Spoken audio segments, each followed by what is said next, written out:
नमस्कार मंडळी, मंगळवार मार्केटिंगच्या आजच्या एपिसोडमध्ये तुम्हा सगळ्यांचं स्वागत. आज आपल्याबरोबर गप्पा मारायला आलेला आहे देवेंद्र गोगटे. हाय देवेंद्र. हाय. वेलकम टू मंगळवार मार्केटिंग. थँक्यू.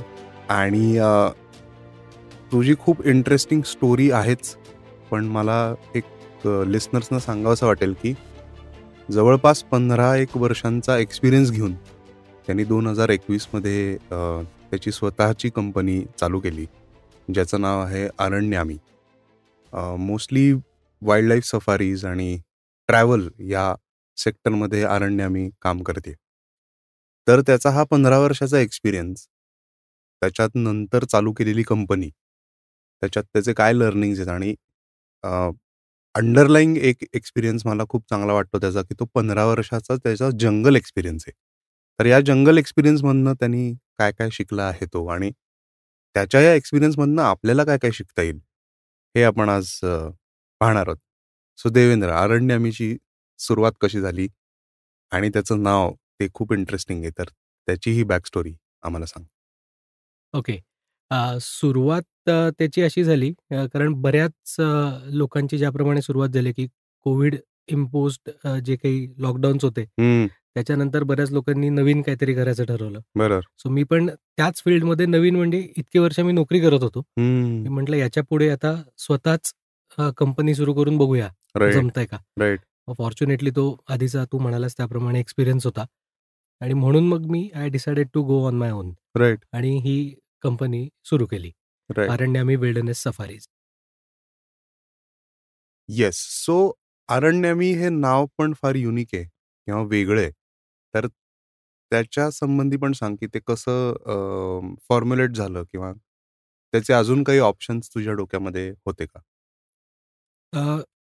कंपनी सुरू करायची हे ठरलं होतं, पण नाव त्याला देणं आणि साजेसं नाव देणं हा एक खूप मोठा चॅलेंज होता. कारण गेल्या 15 वर्षामध्ये एवढ्या कंपनी सुरू झाल्यात आणि बरीचशी कॅची नावं किंवा जी लक्षात ठेवायला सोपी आहेत, अशी नावं किंवा युनिक नावं, आणि त्याला जे प्रिफिक्सेस वगैरे असतात ते सगळे वापरून झाले होते. बरोबर.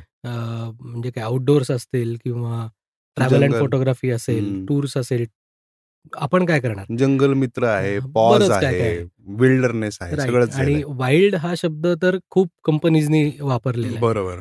सो पहिली गोष्ट आहे की मला असं वाटलं की नावापासूनच जर का आपण थोडेसे वेगळे राहिलो, तर त्याचा कुठेतरी फायदा होऊ शकेल. राईट. आणि ॲट द सेम टाईम ते नाव बघून थोडीशी क्युरिओसिटी पण जर का ते वाचणाऱ्याच्या, ऐकणाऱ्याच्या मनात जर का उत्पन्न झाली, तर त्याचा कुठेतरी 1% फायदा होईल. बरोबर. अरण्यामी काय करतं किंवा ही कंपनी काय करते हे बघण्याकरता. मग बरंच ब्रेनस्टॉर्मिंग कम भांडणं अशी पण झाली होती. इनफॅक्ट कारण मी एकटाच सुरू करत होतो सुरुवातीला. राईट. त्यामुळे मी आणि बायको आम्ही बरेच बोलायचो या बाबतीत. पण ते नवरा बायको बोलायला लागल्यावर एकमत फार रेअरली होतं. बरोबर. सो त्यामुळे हे नाव डिसाईड करायला बराच वेळ गेला होता. आणि आमचं असं ठरलं होतं की 1 जुलैला आपण लॉन्च करूया. पण साधारणपणे त्याच्या 4-5 दिवस अगोदर नाव ठरलेलं नव्हतं, काय ठेवायचं ते. बरोबर. आणि म्हणून मी आपलं एक रॅन्डम म्हणण्यापेक्षा या फील्डशी रिलेटेड एक नाव, बिग कॅट सफारीज, असं माझ्या डोक्यात ठेवून म्हटलं काही नाही मिळालं तर हे नाव घेऊन पुढे जाऊ, पण 1 जुलैला सुरुवात झाली पाहिजे. बरोबर. आणि ते एवढं घासून घासून गुळगुळीत झालेलं नाव होतं इनफॅक्ट, की मी पण कन्व्हिन्स नव्हतो पुरेसा त्याच्याकरता. आणि then my wife came up with this name, की अरण्यामी हे 2 भाषेतल्या शब्दांचं एक फ्युजन आहे. बर. अरण्य हा आपला संस्कृत शब्द आहे, म्हणजे जंगल, वन. आणि आमी, AMIE, फ्रेंचमध्ये त्याचा अर्थ मित्र असा होतो. In fact friend who is a lady असा त्याचा अर्थ आहे. पण म्हटलं आपण ते काय लेडीज आणि जेंटलमन याच्यामध्ये न पडता फक्त त्यातला फ्रेंड एवढाच पार्ट घेऊया, म्हणून मग ते अरण्यामी हा शब्द तयार झाला. राईट. सो तो ऐकताना सुद्धा तो हे फ्युजन आहे असं वाटत नाही. इनफॅक्ट तो असं वाटतं की तो संस्कृत किंवा मराठी शब्द आहे. सो ते फार छान फ्युजन झालं. आणि अर्थात जेव्हा स्टोरी ऐकतो आपण ही, जशी तू आत्ता सांगतोयस, त्यांनी ते अजून आय थिंक लक्षात राहील किंवा एनग्रेव्ह होईल लोकांच्या मनात. बरोबर. बऱ्याच वेळेला त्याच्या स्पेलिंगमुळे, म्हणजे ARANYAMIE मुळे बऱ्याच वेळेला ते अरण्यमयी असं पण वाटतं. हम्म. पण तसं वाटलं तरी हरकत नाहीये. बरोबर. म्हणजे त्याचाही अर्थ चांगलाच आहे. येस. सो नाव ठरलं. तुझी तारीख ठरली 1 जुलै 2021. आता पाठीशी असलेला एक्सपिरियन्स तुला तुझ्या कंपनी फॉर्मेशनमध्ये कशी मदत करत होता? किंवा ज्याला आपण म्हणू, की काय-काय गोष्टी तुला असं जाणवल्या, की "अरे, हे तर मला माहिती आहे" किंवा "हे मला माहिती आहे, हे मला माहिती आहे." 15 वर्षाच्या तुझ्या एक्सपिरियन्समध्ये आणि तेही थोडंसं सांग, की तू कुठे जॉब करत होतास? याच फील्डमध्ये होतास? बरोबर. सो मी सुरुवात केली पुण्यातली खूप नामांकित कंपनी आहे, हं, की ज्यांना सलग 2 वर्ष कोविडच्या अगोदर म्हणजे भारत म्हणजे सेंट्रल गव्हर्नमेंटचा टुरिझमकरताचा पुरस्कार देखील मिळालेला आहे. हं. फोलिएज आउटडोअर्स किंवा इन्फायनाईट जर्नीज हे राइट. नाव सगळ्यांनी ऐकलं असणार आहे आणि आय एम रिअली फॉर्च्युनेट की मी माझ्या या करिअरमधली पहिली 11 वर्ष त्यांच्याबरोबर काम केलं हं. आणि जसं शाळेत आपण सगळ्या गोष्टी हळू शिकतो, राइट, तशा मला तिकडे शिकायला मिळालं आणि शाळेचं नाव प्रत्येकजण अभिमानाने घेत असतो. राइट. सो माझ्याकरता ॲब्सोल्युटली. पण ते तसंच आहे, की हं, ते एक विद्यापीठ आहे, शाळा नाही म्हणणार मी त्याला, हं. की जिकडनं शिकून ग्रॅज्युएट होऊन मग पुढे लोक ज्याप्रमाणे आपापलं करिअर निवडतात, करेक्ट. त्याप्रमाणे मी फॉर्च्युनेटली याच फील्डमध्ये करिअर कंटिन्यू केलं. सो हं, तिकडे असताना जो एक्सपिरियन्स मिळाला, हं, त्याचा डेफिनेटली मला उपयोग अरण्य आम्ही सुरू केल्यानंतर हं, ऑपरेशन्स मॅनेज करताना झाला. कारण मी तिकडे लार्जली ऑपरेशन्स पाहत होतो. हं. सो त्यामुळे त्याचा डेफिनेटली उपयोग झाला. राइट. आता जेव्हा तुझी कंपनी सुरू होते, अ, त्यावेळेस एक वेगळी जबाबदारी असते. म्हणजे कॉलेजमध्ये किंवा जेव्हा जॉब आपण ज्याला म्हणतो, त्याच्यामध्ये आपण मनापासून काम करतो वगैरे ह्या सगळ्या गोष्टी शिकायला मिळतं. पण जेव्हा तू स्वतःच्या कंपनी थ्रू पहिले 2-3 जेव्हा कॅम्प्स लावले, त्यावेळेस मनात काय चाललं होतं? अ, ज्याप्रमाणे जंगलात फिरताना एक प्रकारची अनसर्टनिटी असते, हम्म, की ओके या रस्त्यावरनं मी आधी अनेक वेळा गेलेलो आहे. पण प्रत्येक वळणानंतर मला काहीतरी वेगळं दृश्य बघायला मिळू शकतं. हम्म. सो तेच कंपनी सुरू केल्यावर झालं, नाईस. की ओके मी अ, लावलेले आहेत माझे टूर्स, वाईल्ड लाईफ कॅम्प्स. पण त्याला यावेळेला रिस्पॉन्स मिळेल का? गेली 15 वर्ष हम्म. मिळालाय. बरोबर. पण आजचं वळण जे आहे ते नवीन आहे. So right. ती अनसर्टनिटी आणि ॲट द सेम टाईम त्याच्यामुळे बिल्ड झालेली एक्साइटमेंट, ती एक हं. ऊर्जा देते तुम्हाला. करेक्ट. सो त्यामुळे माणूस डबल जोमाने काम करतो. राइट. आणि पहिल्या वर्षी इनफॅक्ट पहिल्या 6 महिन्यामध्ये मी प्रॉफिट लॉसचा विचारच नव्हता केला. मी म्हटलं की ठीक आहे, 1 माणूस, 2 माणूस, 3 माणसं, हो. जेवढे लोक येतील त्यांच्याबरोबर आपण अनाउन्स केलेली ट्रिप न्यायची, कॅन्सल करायच्या नाहीत. बरोबर. कारण हे घडलं पाहिजे. हं. आपण कॅन्सलच जास्त करत बसलो, तर आपल्याला याच्यापुढे जाता येणार नाहीये. बरोबर, बरोबर. सो त्याप्रमाणे फर्स्ट 6 मंथ्स गेले. हं. देन आय रिअलाइज्ड की ओके आता तो जो नंबर होता 1, 2, 3 तो वाढून कुठेतरी 12-15 पर्यंत पोहोचतोय. सो हं. लोकांपर्यंत हे पोहोचायला लागलं होतं. राइट.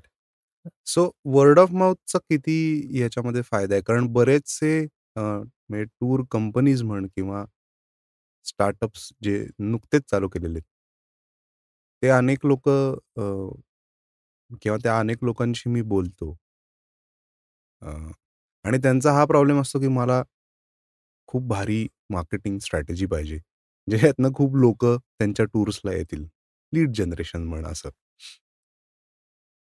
तर त्याच्यात बरेच फॅक्टर्स आहेत, की ज्यांनी ते पटकन अ, होतच असं नाही. म्हणजे डिजिटल मार्केटिंग किंवा सोशल मीडियावरनं खूप लोकं लगेच तुमच्या टूरवरती येतील. तर मला असं वाटतं, की वर्ड ऑफ माउथ खूप महत्त्वाचा आहे, एस्पेशली इन धिस फील्ड. तर त्याचा तुझा काय अनुभव होता? म्हणजे आधीची 15 वर्ष सुद्धा आणि आत्ता सुद्धा? सो मी परत तेच म्हणेन, की जे आधी 15 वर्षामध्ये शिकलो होतो, हं, अ, त्याचा डेफिनेटली उपयोग झाला. एकतर 15 वर्षात तुम्ही कुठल्याही फील्डमध्ये काम करता, त्यावेळेला नाही म्हटलं तरी तुमचं थोडंसं नाव झालेलं असतं. बरोबर, लार्जली तुम्ही कुठल्या ना कुठल्या ब्रँडबरोबर असोसिएटेड असता, त्यामुळे त्या ब्रँडचं नाव असतंच. बरोबर. बरोबर. कारण असंच सांगितलं जातं, की व्यक्तीपेक्षा संस्थाही मोठी असते. सो हं, त्यामुळे ब्रँड कम्स फर्स्ट बरोबर. आणि त्या ब्रँडचे नियम फॉलो करून तुम्ही तुमचं काम करत असता. पण तुमचं पण कुठेतरी नाव होतं आणि त्या वर्ड ऑफ माउथचा मला म्हणजे ते वर्ड ऑफ माउथमध्ये मुळे जे झालं होतं, हं, त्याचा थोडासा फायदा डेफिनेटली झाला हं. हे सुरू करताना. आणि सगळ्यात महत्त्वाची गोष्ट अशी आहे, की एक जी गोष्ट मी शिकलो होतो ती म्हणजे फेक प्रॉमिसेस करायचे नाहीत कधीच कुठल्या क्लायंटला. आणि हम्म. Don't over commit. हम्म. तुम्ही जे कमिट कराल ते तुम्ही डिलिव्हर करा आणि जर का शक्य असेल तर जास्त डिलिव्हर करा, पण जास्त कमिट करू नका. राइट. सो या 2 तत्वांना धरून चालल्यामुळे अ, अरण्यामी सुरू केल्यानंतर पण जे क्लायंट्स येऊन गेले, त्यांनी हम्म. जे अरण्यामीबद्दल पुढे बोललेत, ते फॉर्च्युनेटली खूप फायद्याचं ठरलं. हम्म. हम्म. आता एक म्हणजे एक सिनारिओ माझ्या डोक्यात येतोय, की जसं तुझं एक ऑप्शन होतं नाव, की बिग कॅट सफारी. तर त्या बिग कॅट्समध्ये मुख्य येतो तो वाघ.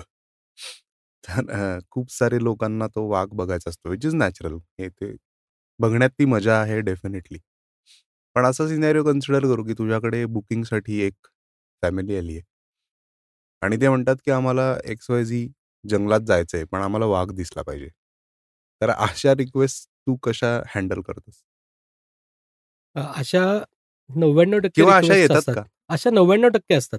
हो.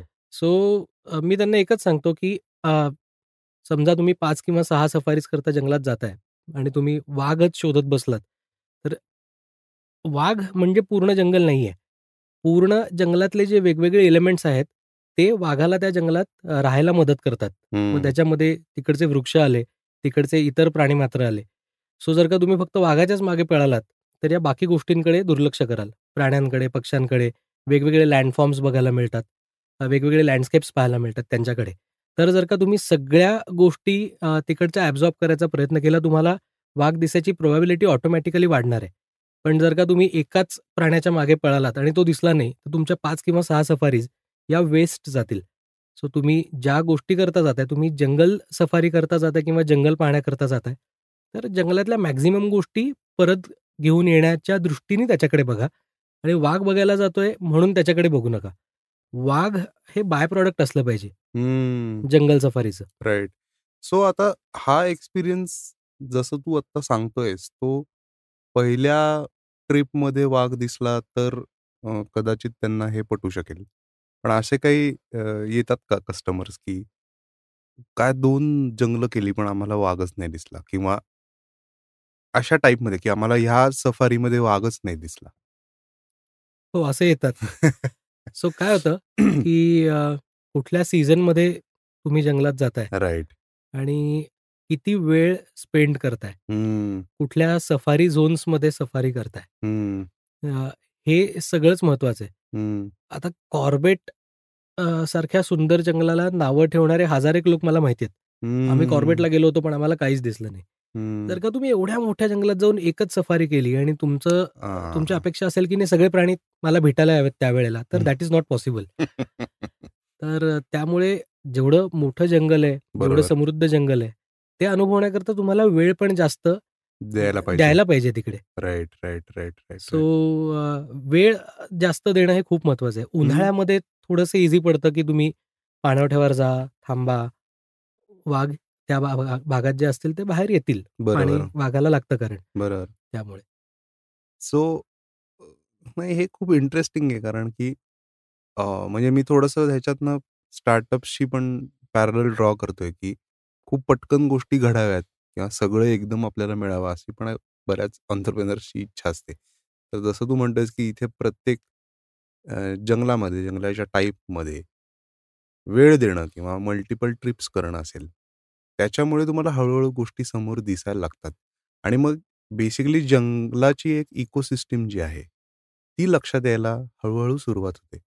आणि अर्थात तुमच्यासारखे गाईड्स जे असतात, म्हणजे एक जंगलातला गाईड असतो तो वेगळा. पण टूर कंडक्टर्स म्हणू किंवा टूर ऑपरेटर्स म्हणू, हे सुद्धा बऱ्याचदा भरपूर इन्फॉर्मेशन प्रोव्हाईड करत असतात. तर सफारी सकाळी आणि संध्याकाळी ही झाल्यानंतर बऱ्यापैकी वेळ असतो मध्ये. तर तिथे मग अरण्यमीचं ओव्हरऑल फंक्शनिंग कसं असतं, की काय लोकांना गप्पा कशा होतात किंवा एखाद्या कॅम्पमधला 1-2 दिवसाचं रुटीन तू जर आम्हाला सांगितलंस? अरण्य आम्ही विल्डरनेस सफारीज बरोबर जे क्लायंट्स येऊन गेलेत हं. त्या सगळ्यांनीच डेफिनेटली एक्सपिरियन्स केला असेल, की नॉर्मली आम्ही दररोज संध्याकाळच्या सफारीनंतर ॲज अ ग्रुप आम्ही एकत्र जमतो. हं. काय होतं, की ग्रुपमधली प्रत्येक जीप जी आहे, ती वेगवेगळ्या रूटवर गेलेली असते. राइट. सो वेगवेगळ्या रूटवर त्यांना वेगवेगळ्या गोष्टी दिसतात, वेगवेगळे हं, अनुभव येतात. हं, सो सगळ्यांनी एकत्र येऊन आपल्याला त्या सफारीमध्ये आलेले अनुभव शेअर करणं, हं, काय तुम्ही ऑब्झर्व्ह केलंय ते शेअर करणं. हं, मग जी ऑब्झर्वेशन्स असतील, सो बऱ्याच वेळेला लोक सांगतात, की त्या प्राण्याला आम्ही असं वागताना पाहिलं. पण म्हणजे हं. काय नेमका बरं त्याचा अर्थ होता? So right. ते डिकोड करणं, ते समजावून सांगणं. बरोबर. सो नॉलेज शेअरिंग हे खूप महत्वाचं आहे. हं, आणि मला प्रचंड अभिमान आहे, की केवळ मीच नाही तर अरण्यामी विल्डरनेस सफारीज बरोबर असोसिएटेड असलेला प्रत्येक टीम मेंबर हा कुठल्या ना कुठल्या फील्डमधला हं. म्हणजे नेचर रिलेटेड फील्डमधला एक्सपर्ट आहे. राइट. त्यामुळे त्यांच्या प्रत्येकाबरोबर गेल्यानंतर एक समृद्ध अनुभव घेऊन आमचे क्लायंट्स परत येतात. कारण हं. फक्त सफारीज होत नाहीत, ग्रुप राइट, डिस्कशन्स पण होतात. खूप इन्फॉर्मेशन शेअर केली जाते. राइट. त्या जंगलाबद्दल, वेगळ्या जंगलाबद्दल. हं. आधी आलेले अनुभव करेक्ट, आमच्या टीम लीडर्सना, नॅचरलिस्टना जे एक्सपिरियन्सेस आलेले असतात, ते करेक्ट. शेअर करतात. हं, जेणेकरून जो क्लायंट आलेला आहे, तो येताना आला होता त्याच्यापेक्षा 4 गोष्टी जाताना परत घेऊन जातोय. हं. आणि ते that is very important. That is very important. So आता कॅम्पमधला किंवा जेव्हा जेव्हा एखादी टूर असते, त्यातला एखादा एक टिपिकल रेग्युलर दिवसाचं जर का शेड्यूल तू सांगितलंस, तर ज्या लोकांनी कॅम्प केलेलं नाही, त्यांना तो अंदाज येईल. कारण बऱ्याचदा फक्त कॅम्प म्हणजे 2 सफारी केल्या दिवसातनं असा एक बेसलाईन बऱ्याच लोकांना वाटते. ज्या ज्या लोकांनी जंगलात सफारी केलेली नाही, त्यांच्यासाठी म्हण किंवा ज्या लोकांनी केली आहे, तर त्यांना परत एक बारीकशी आठवण करून द्यायला. टिपिकल डे कसा असतो? टिपिकल डेचं रुटीन हे आपल्या शहरातल्या जीवनातल्या रुटीनपेक्षा हे खूप वेगळं असतं. हं, आपण होतं काय, की शहरामध्ये राहताना आपण उशिरापर्यंत जागतो. हं, सकाळी 7-8 वाजता उठतो. पटकन जिमला जाऊन येतो किंवा टेकडीवर जाऊन येतो आणि मग आपलं 10 वाजल्यापासून जे काम आहे ते सुरू होतं. कुठल्याही वाईल्ड सफारीला गेल्यानंतरचं तुमचं जे रुटीन आहे ते एक्झॅक्टली याच्या अपोझिट आहे, की तुम्ही रात्री लवकर एक तर झोपलं पाहिजे. कारण तुम्हाला पहाटे मी 4 वाजता उठवणार आहे. कारण आपल्याला 5 वाजता निघून ज्या जंगलात आपण जाणार आहोत, त्या एंट्री गेटवर पहिल्या 4-5 सफारी व्हेइकल्समधले आपलं व्हेइकल पाहिजे. सो त्याकरता तिकडे पंक्च्युअल राहण्याकरता कारण नेचर कोणाकरता थांबणार नाहीये. होतं काय, की हे बिग कॅट्स बऱ्याच वेळेला अर्ली मॉर्निंग आणि लेट इव्हनिंग जास्त मूव्हमेंट करतात. सो तुम्ही जर का वेळेत जंगलात गेलात पहाटे, तर तुम्हाला ते दिसायची प्रोबॅबिलिटी जास्त आहे, as compared to rest of the day. हं, सो त्याकरता त्या वेळा फॉलो करणं आणि दुसरी महत्त्वाची गोष्ट म्हणजे जंगलातले सगळे बहुतांशी रस्ते म्हणजे आता ताडोबातला काही भाग सोडला, तर बहुतांशी रस्ते हे मातीचे आहेत. हं, सो रात्री त्या मातीतल्या रस्त्यांवरनं कोण-कोण फिरलं, ते त्यांच्या हं. अस्तित्वाच्या खुणा तिकडे सोडून जातात. So it's like reading a newspaper. काल काय झालं त्या राइट. जसं आपण नाईस. पेपरमध्ये वाचतो, हं, तसं तुम्ही जर का पहिली गाडी तुमची असेल सफारी ट्रॅकवर, तर तुम्हाला दिसतं हो, की बिबट्या चाललाय इकडनं, त्याच्या पावलाचे ठसे आहेत. जर हं. का तुम्हाला काही लीड मिळाला, तर तुम्ही तो प्राणी शोधू शकता. म्हणजे ते मार्केटिंगसारखंच आहे. लीड मिळाल्यावरच तुम्ही कॉल करणार ना आणि मगच तुमचा राइट. क्लायंट तुम्हाला भेटेल आणि कन्व्हर्ट होईल. Correct, correct. तसंच आहे ते. राइट. सो पहिली सफारी जसं तू म्हणालास, की सुरुवात दिवसाची 5 वाजल्यापासून किंवा 4 वाजल्यापासून 4 उठतात. वाजल्यापासून. येस. त्याच्यानंतर मग सफारी किती वेळ ती असते? जर का साधारणपणे 11:00-11:30 पर्यंत सफारी होते आणि साहजिक आहे एवढ्या पहाटे जर का कोणी व्यक्ती उठली असेल, तर झोप येणं म्हणजे अगदी रॅशनल आहे हे. हो.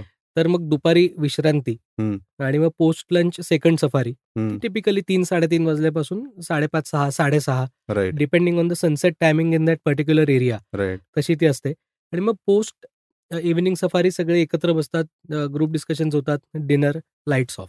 नेक्स्ट डे हं. परत पहाटे 4 वाजता उठायचंय राइट, आणि हे 2-3 दिवस रिपीट होतं. Right, right, right. आणि सो अजिबात हे हेक्टिक आपल्याला ऐकताना वाटेल, पण तुम्ही जर का कोणी सफारीला जाऊन आलेल्या माणसाला भेटलात, तर तो नाही मी फ्रेश आहे म्हणतो. हो. त्याचं कारणच हे आहे, राइट. की तुम्ही लवकर उठता.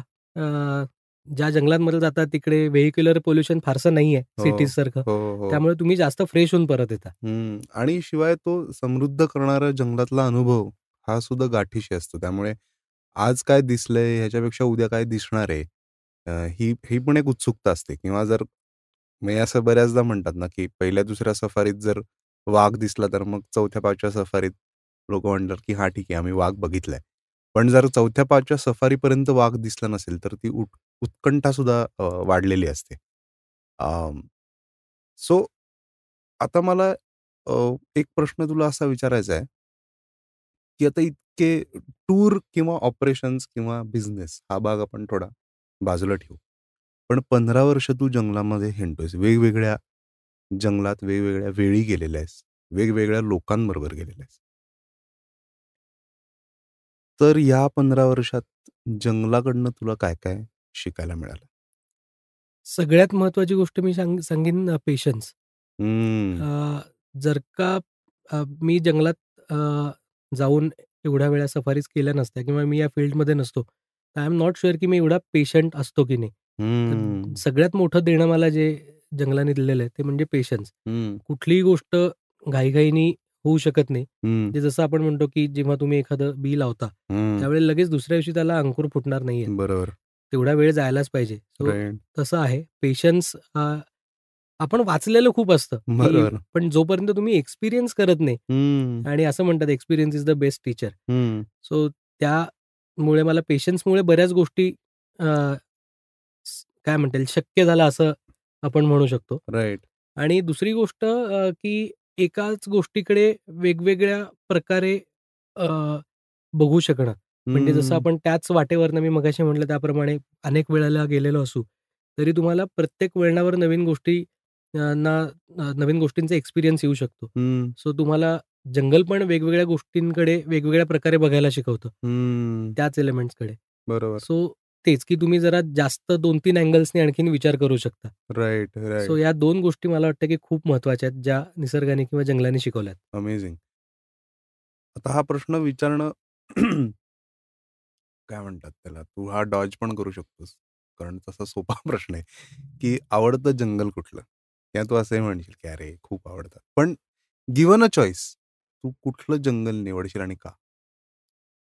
अ, मी डॉज करणार नाही हा प्रश्न डेफिनेटली. काय होतं की मगाशी तू वाघाचा उल्लेख केलास, की म्हणजे म्हणजे भारतातल्या वाईल्डलाईफचा किंवा जगभरातल्या वाईल्डलाईफमधला अत्यंत महत्त्वाचा प्राणी म्हणजे वाघ आहे. हं. आणि त्याला लहानपणी मी पेशवे पार्कमध्ये खूप वेळा पाहिला होता हं. किंवा सर्कस यायची त्यावेळेला जेव्हा त्यात वाघसिंह असायचे, असायचे. त्या सर्कशीमध्ये पण पाहिला होता. पण ज्या जंगलात मी पहिला वाघ पाहिला, वाईल्ड टायगर ज्याला आपण म्हणू, हं. की जो कुठल्याही प्रकारचा कॅप्टिव्ह नाहीये. हं. तर ते जंगल डेफिनेटली माझ्या खूप जवळचं आहे आणि ते माझं फेव्हरेट आहे. हं. That is Bandhavgarh. सो मला हं. अजूनही तारीख लक्षात आहे, की 24 मे 2006 या दिवशी मी पहिल्यांदा आयुष्यात वाघ पाहिला होता. 24 मे 2006. हां, हं. त्याच्या अगोदर मी ताडोब्याला जाऊन आलो होतो.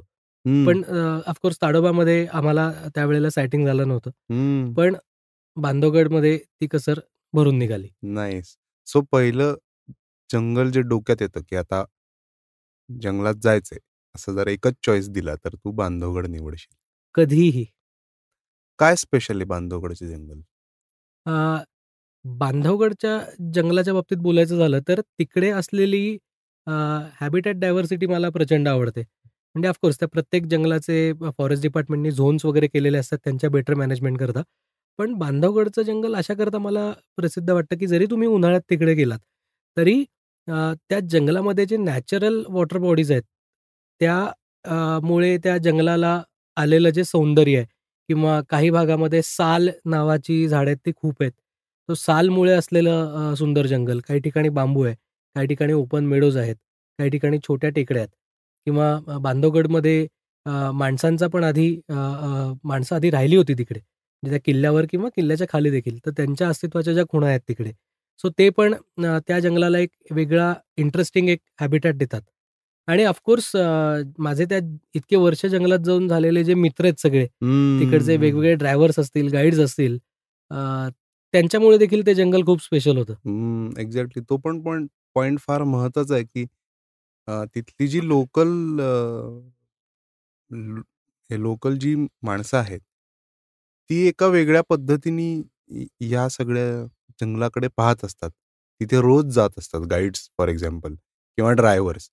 तर ही लोकं पण खूप त्यांचं पण ज्ञान खूप भारी असतं जंगलाचं. कारण बऱ्याचदा ड्रायव्हर्स सुद्धा इंडिकेट करत असतात, की अरे एकतर नेटवर्क पण असतं त्यांचं, की अरे इथे दिसलाय, इथे दिसलाय. पण त्यांना त्या काही-काही चेंजेस पण खूप पटकन लक्षात येतात.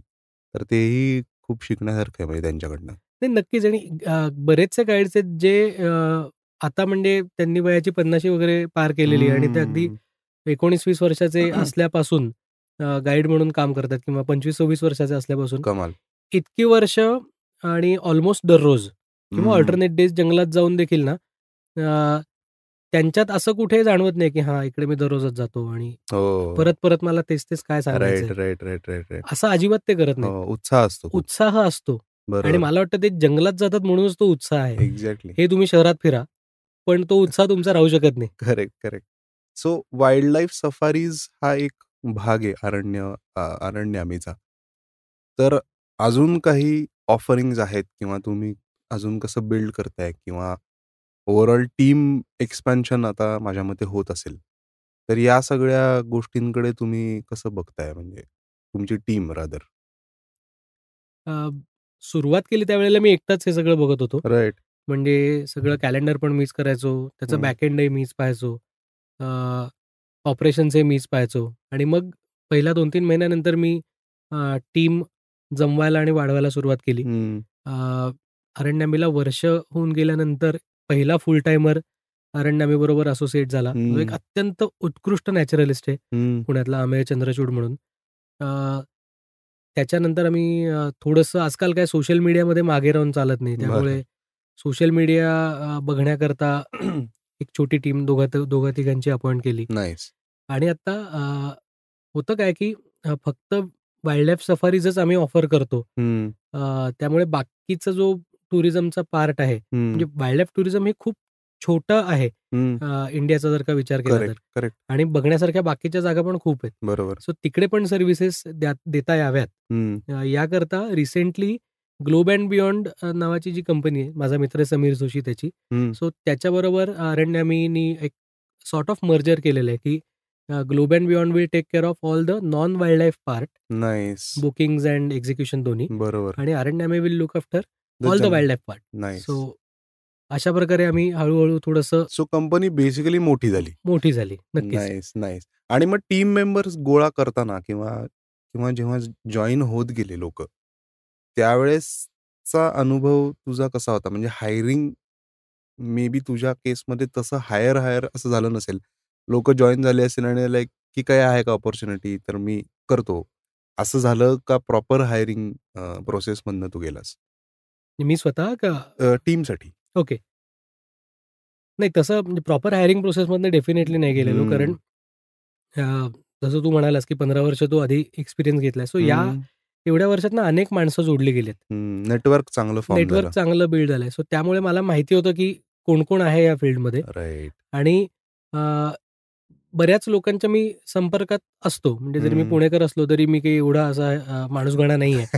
त्यामुळे कोण काय करतंय हे पण बऱ्याच वेळेला आपल्याला माहिती राइट, असतं. Right, so right. मग त्यातनंच मग मी टीम मेंबर्स माझे निवडले राइट. सो आता नॅचरली. आता टूर गाईड्स किंवा टूर ऑपरेटर ज्याला आपण म्हणतो. तशी मग आता तुझी किती मोठी टीम आहे? जे ऑन फील्ड आमचे येस. जे नॅचरलिस्ट आहेत सगळे, हं. सो ते मी आणि समीर आम्ही दोघं धरून मी, समीर, अमेय, हं. रोहित, अवधूत हं. असे आम्ही 6 जण आहोत. राइट. की सागर परांजपे म्हणून आमचा अजून एक टीम मेंबर आहे. हं. पण जो आत्ता त्याच्या उच्च शिक्षणाकरता यूकेमध्ये आहे. बरं. सो तो परत आला की तो 7वा परत ॲड होईल. Nice, nice. आणि ही सगळी लोकं अर्थात पॅशनेट असतील अबाउट जंगल. त्यामुळे जेव्हा ते ग्रुपबरोबर असतील त्यावेळेस जसं आपण मगाशी बोललो, की नॉलेज शेअरिंग हा पार्ट त्याच्यामधला इनफॅक्ट अजून स्ट्रेंथन झाला असेल. कारण ही लोकं जर त्यांचा पण एक्सपिरियन्स ॲड होत असणार आहे सगळ्या ह्याच्यामध्ये. डेफिनिटली. सो आता अ, 2-1 वर्ष तुला झालीत. ऑलमोस्ट किंवा दीड वर्ष 1.5 झालंय. वर्ष राइट. ओव्हरऑल पुढच्या 2-3 वर्षात किंवा 5 वर्ष पकडू. तू कसं पाहतोयस कंपनीला? वाईल्ड लाईफ एक्सपिरियन्स हा एक भाग जरी सोडला, पण ओव्हरऑल कंपनीचं पिक्चर काय आहे तुझ्या डोक्यात? किंवा do you have any goal which you want to achieve? तसं तर तो 5 इयर्स प्रोग्रेशनचा प्लॅन डे 1 पासूनच रेडी होता. हं. सो अनफॉर्च्युनेटली अजून तो मी रिव्ह्यू केला नाहीये. बट आय एम शुअर जेव्हा मी रिव्ह्यू करता बसीन, त्यावेळेला आत्तापर्यंत सरलेलं 1.5 वर्ष हे त्या एक्सेल शीटपेक्षा डेफिनेटली चांगलं असणार आहे. कारण मला हं. माहिती आहे की काय फिगर्स मी डोक्यासमोर ठेवल्या होत्या, करेक्ट, डोळ्यासमोर ठेवल्या होत्या करेक्ट. आणि आत्तापर्यंत काय अचीव्ह झालेलं आहे. हं, पण moving ahead I would definitely like to stress more on the international tours. हं. भारतात ऑफकोर्स जंगलं आहेत, पण भारताबाहेरची जंगलं देखील किंवा भारताबाहेरच्या ज्या वेगवेगळ्या इकोसिस्टम्स आहेत, त्या देखील बघणं. फॉर एक्झाम्पल केनिया, टांझानिया आम्ही करतोच आहोत. हं, पण झिम्बाब्वे आणि झांबियासारख्या देशांमध्ये देखील अमेझिंग वाईल्डलाईफ आहे. हं. बोट्स्वानामध्ये अमेझिंग वाईल्डलाईफ आहे. राइट. तिकडे देखील स्वतः जाऊन येणं, आणखीन लोकांना घेऊन जाणं, हं. ह्यावर अ, परिश्रम घेणं हं. आणि जास्त लोकांना नेणं, हा पुढच्या 5 वर्षातला गोल आहे असं म्हटलं तरी चालेल. राइट. म्हणजे अभ्यास अजून भरपूर करायचा आहे तुला. हां, म्हणजे अभ्यास झालेला आहे, प्रॅक्टिकल हो, आता बाकी आहे. त्यातलं प्रॅक्टिकली केनिया आणि जाऊन. टांझानियाचे प्रॅक्टिकल्स पण झालेले आहेत. Nice, nice. बाकी देशांचं राहिलंय. सो इन अपकमिंग टूर्स लोकांना कुठे बघायला मिळतील किंवा जे लिसनर्स आहेत ज्यांना इंटरेस्ट आला असेल किंवा तुझ्यापर्यंत पोहोचायचं असेल, तर कुठे-कुठे तुमचा प्रेझेन्स आहे किंवा ओव्हरऑल नवीन टूर्सचे अपडेट्स त्यांना कुठे मिळतील? काही न्यूजलेटर वगैरे आहे का? नाही, न्यूजलेटर तरी करंटली आम्ही पाठवत नाही आहोत कोणालाच. पण हं, आमची जी वेबसाईट आहे, हं, ती आत्ता जूनपर्यंतच्या टूर्सनी अपडेटेड आहे. हं, अ, आणि सगळ्यांना मला अत्यंत मनापासून सांगायचं आहे, की वाईल्डलाईफ सफारीज बुक करताना किमान 2 ते 3 महिने हं, अगोदर बुक करायला लागतात. त्याचं कारण असं आहे, की प्रत्येक जंगलात सकाळच्या आणि संध्याकाळच्या स्लॉटमध्ये जेवढ्या जीप्सना प्रवेश दिला जातो, तो नंबर खूप लिमिटेड आहे. हं, बऱ्याच वेळेला आमच्याकडे आम्हाला 10 दिवसांनी सफारीला जायचं आहे, अशा इन्क्वायरीज येतात. हं. पण जर का सफारी परमिट्सच अवेलेबल नसतील, तर आम्ही त्यांना सफारीज नाही देऊ शकत. बरोबर, म्हणजे बाकी सगळ्या अरेंजमेंट्स होतील. त्यांची एअर बुकिंग्ज होतील, हॉटेल बुकिंग्ज होतील. पण सफारीच मिळाली नाही, बरोबर, तर काय उपयोग त्या वाईल्डलाईफ हॉलिडेचा. बरोबर. सो त्यामुळे सगळ्यांना एकच रिक्वेस्ट आहे, की if you are planning for a wildlife holiday this season उन्हाळ्यामध्ये वगैरे, तर तुम्ही आत्ताच त्याचं बुकिंग करा. आणि हं. त्याचा दुसरा फायदा असा आहे, की आत्ता फ्लाइट तिकीट्स पण चांगल्या स्वस्त रेटनी असतात. मिळतात. हं. चीप असतात as compared to your last minute बरोबर, बुकिंग्स. डिसिजन्स. बरोबर. सो आणि झोन्स पण चांगले मिळतात. सो ओव्हरऑल जो एक्सपिरियन्स येतो तुम्हाला, तो जास्त चांगला व्हायला मदत होते. राइट. तुझी वेबसाईट आणि Instagram हँडल किंवा अशा सगळ्या गोष्टी आपण एपिसोडच्या डिस्क्रिप्शनमध्ये टाकूच so that people can definitely refer. लोकांपर्यंत पोहोचण्यात किंवा ज्याला आपण रीच म्हणतो, तुझा कंटेंट, तुझे टूर्स याच्यात तुला काही चॅलेंज जाणवतोय का? ॲज हो. A founder? नाही, डेफिनेटली जाणवतोय. कारण काय आहे, की सिमिलर सर्व्हिसेस ऑफर करणारे बऱ्याच कंपनीज आणि बरेच इंडिव्हिज्युअल्स देखील आज हम्म. पुण्या-मुंबईमध्ये आहेत. राइट. सो फॉर एक्झाम्पल समजा एखादा नेचर लव्हर असेल, त्याचं जर का हं. आपण सोशल मीडियाचा फीड पाहिला, तर त्याला दर 3 पोस्ट नंतर एक अशीच पोस्ट दिसणार आहे. कारण जर का तो त्या लोकांना फॉलो करत असेल. बरोबर, अरण्यमे विल्डरनेस सफारीज एक आहे, आणखीन 10 कंपनीज असतील किंवा बरोबर, 10 इंडिव्हिज्युअल्स असतील, बरोबर, जे ऑपरेट करतायत. बरोबर. तर काय होतं, की खूप जास्त एक सेम सर्व्हिस ऑफर करणारे लोक असतील ना, तर बऱ्याच वेळेला क्लायंट्स पण कन्फ्यूज होतात, की हं, अरे नक्की कोणाकडे जायचं? त्यामुळे बऱ्याच वेळेला सोशल मीडियावर ॲड्स करून देखील हं. रीच मिळून देखील कन्व्हर्जन्स होत नाहीत. कारण इन्क्वायरीज होतात. बरोबर. इन्क्वायरीज खूप असतात ट्रिमेंडस म्हणजे we are overloaded with enquiries हं. आणि त्यांना वेळच्या वेळी रिप्लाईज वगैरे पण जातात. पण काय होतं, जेव्हा तुम्हाला सेम सर्व्हिस ऑफर करणारे 10 लोक आहेत ना, एक क्लायंट 10 लोकांकडे इन्क्वायरी करतो आणि मग 10 लोकांकडनं रिप्लाय येत बसेपर्यंत कोणाकडे एकाकडे कन्फर्म समजा केलं, तर by the time that client confirms the booking म्हणजे आमच्याकडे जर कन्फर्म केलं, तर त्यावेळेला as I said safari permits नसतील तर उपयोग काय? सो बरोबर. हा जो वेळ आहे, तो बऱ्याच वेळेला वाढतो करेक्ट. आणि तो कसा शॉर्टन करता येईल, हे सध्या सोल्युशन आम्ही शोधतोय. येस. आता इथे ॲज अ कस्टमर किंवा ॲज अ कन्झ्युमर याच्या दृष्टीने जर का विचार केला, तर तू काय सांगशील, की काय टाइपचे फिल्टर्स लोकांनी लावले पाहिजेत, in order to cut down number of places where you enquire? तुम्ही ह्या 4-5 गोष्टी बघा. ती जर कंपनी किंवा ती अरण्यामीच स्पेसिफिकली नाही, कुठलीही. ह्या जर ऑफरिंग्ज येत असतील किंवा हे जर एक्सपिरियन्सेस तुम्हाला मिळत असतील, तर तुम्ही डेफिनेटली बुक करा तिथे.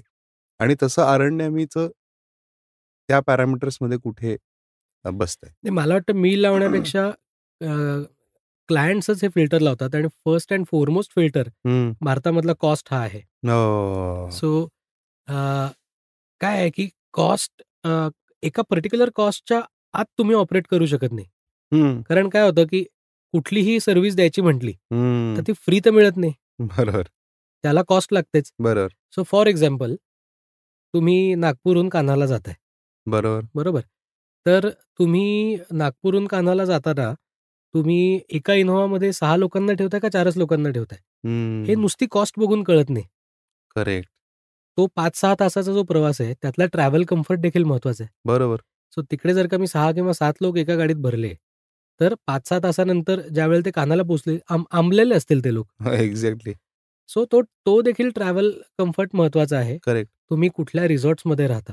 तुम्ही नंबर ऑफ सफारीज किती करता? हं. तुमच्याबरोबर कोण एक्सपर्ट्स आहेत? ते बरोबर. प्रोफेशनल आहेत का? Are they running this business professionally? Right. जो माणूस किंवा जी कंपनी फुल टाईम हे करतीये प्रोफेशनली, डेफिनेटली त्या माणसाचे किंवा त्या ऑर्गनायझेशनचे ओव्हरहेड्स आणि प्रॉफिट मार्जिन्स त्यात असतात.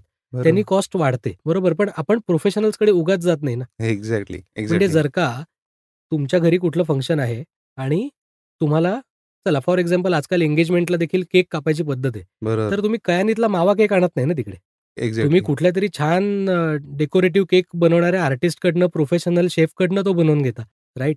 सो कारण त्याच्यामागे त्यांचा एक्सपर्टीज असतो. आता अरण्यामीच्याच बाबतीत बोलायचं झालं तर अरण्यामी ऑन पेपर 1.5 वर्ष जुनी कंपनी आहे. हो. पण मी स्वतः 15 अधिक 1.5 म्हणजे 16.5 वर्ष या फील्डमध्ये आहे. एक्झॅक्टली. तो एक्सपिरियन्स आहे. माझे टीम मेंबर्स सगळ्यांचा जर का कलेक्टिव्ह एक्सपिरियन्स ॲड केला, हं. तर 50हून जास्त वर्ष आमचा कलेक्टिव्ह एक्सपिरियन्स आहे. राइट. हेच बाकीच्या प्रोफेशनल कंपनीजबद्दल देखील आहे, हे मला सांगायचं आहे. हो, की ज्यांच्याकडे मी शिकलो त्या किंवा ज्यांच्याबरोबर मी काम केलं, त्या हो. सगळ्या देखील अशाच आहेत. त्या बरोबर. सगळे फुल टाईम प्रोफेशनल्स आहेत. फुल टाईम प्रोफेशनल्स बरोबर गेल्याने येणारा एक्सपिरियन्स हा डेफिनेटली वेगळा असणार आहे. Right, right, right, right. नाही आणि ही खूप चांगली इन्साईट आहे. कारण तू म्हटलास तसं, की जर का कॉस्ट सेन्सिटिव्ह फक्त विचार करणारी लोकं असतील, तर तो फिल्टर ऑब्व्हियसली आहेच आहे. मग त्यातला एक्सपिरियन्स वगैरे हा नंतर चांगला पण वाटू शकतो किंवा वाईट वाटला तर दुसऱ्याकडे जाऊ शकतो. नाही, let me tell you, experience चांगला का वाईट हे तुम्हाला अनफॉर्च्युनेटली आज सोशल मीडियावर तुम्ही ट्रिपहून आल्यावर वाघाचा फोटो टाकता का नाही, त्याच्यावर ठरतं. हं. म्हणजे तुम्ही ₹30,000 खर्च करा आणि समजा वाघ दिसला नाही आणि तुम्ही ₹3,000 खर्च करा, एकच सफारी करा, वाघ दिसला, तर तो एक्सपिरियन्स जास्त चांगला असेल. मग तुम्ही अगदी कॅन्टरमधनं का गेलेले असेल ना, आई गं! राईट? आणि तुम्ही तिकडे राहायला जरी नाहीत, तरी देखील. काय आहे unfortunately wildlife tourism is tiger driven today हं. आणि social media is a big culprit कारण वाघाच्या फोटोला लाईक मिळतात. तुम्ही रानगव्याचा फोटो टाका, तेवढे लाईक्स मिळत नाहीत. प्रिसाइजली. असं होतं. सो हे कुठेतरी थांबायला हवं आणि त्याकरता अरण्यामी प्रयत्नशील आहे. म्हणजे आता आम्ही पण वाघाचे फोटो टाकतो. हो. पण आम्ही फक्त वाघच बघा असं म्हणत नाही. हो, बरोबर आहे, ॲटलीस्ट बरोबर आहे. तेवढा चेंज आम्ही आमच्यापासून सुरू केला आहे. हे राइट. मला सांगताना अत्यंत आनंद होतोय. हो, नाही अगदीच. आणि आय थिंक तुझी टीम आणि स्वतः तू खूप पॅशनेटली या प्रोजेक्टवरती काम करतात असं आपण म्हणूया. आणि जसे-जसे अजून सफारी कॅम्प्स तुमच्या एक्सपिरियन्स बकेटमध्ये वाढतील, तसा-जसा हा चेंज जो तुला एक्सपेक्टेड आहे तो पण होईल. लोकही एका वेगळ्या पद्धतीने सफारी पाहायला लागतील अशी आपण आशा करूया. आणि मंगळवार मार्केटिंगतर्फे, माझ्यातर्फे अरण्यमईला खूप खूप खूप शुभेच्छा. काहीही मदत लागली तर डेफिनेटली मी आहे. आपण कधीही बोलू शकतो. येस, मी म्हणजे मार्केटिंगशी रिलेटेड मी तुला भरपूर त्रास देणार आहे याच्यापुढे. अरे नक्की. आणि म्हणजे मजा येईल काम करायला आणि कधीतरी आपण एकत्र सफारी पण करूया अशी नक्की, आशा नक्की, करूया. नक्की. So Devendra, thanks a lot. तू आलास आणि खूप मस्त इन्साईट्स शेअर केलेस आणि मे बी आता आपल्या लिसनर्सना एक उत्सुकता वाढली असेल to hop on to a safari. तर ते होपफुली तुझ्या कंपनीबरोबर ती टूर करतील. Yes, thank you so much. तर मित्रांनो, भेटूया पुढच्या मंगळवारी अशाच एका एपिसोडमध्ये गेस्टबरोबर किंवा एखाद्या भारी टॉपिकवर चर्चा करण्यासाठी. तोपर्यंत राम राम.